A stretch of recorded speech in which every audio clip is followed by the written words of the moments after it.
শুভ সকাল বন্ধুরা। একটি সুন্দর রৌদ্র ঝলমলে সকালের শুরু দিয়ে আজকের ভিডিওটা শুরু করলাম। তো এই ভিডিওটা ছিল কিছুদিন আগের। তো দেখো কি সুন্দর সকালের সৌন্দর্যটা।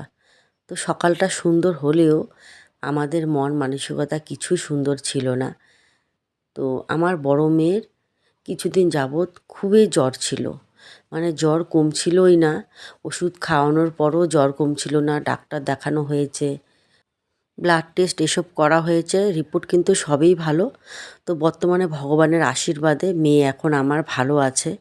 তো ওরই আর কি সুস্থতার জন্য আর কি তাড়াতাড়ি যাতে ও আরও ভালো হয়ে যায়, তো ওর সেবা যত্নেই বর্তমানে আর কি সময়গুলো পার করছি। তো তোমরা দেখেছিলে কিছুদিন আগে আমার দেওরের বিয়ে ছিল, তো সেই ভিডিওগুলো আমি সব দিতে পারিনি এই মেয়ের অসুস্থতার জন্য। আর মেয়েও কিন্তু আমার বিয়েতে একদম মজা কিছুই করতে পারেনি। তো আমাদের না গেলে না হয়, বিয়েতে গিয়েছি কিন্তু জানোই তো বাড়িতে যদি বাচ্চা কাচ্চা অসুস্থ থাকে একদমই ভালো লাগে না।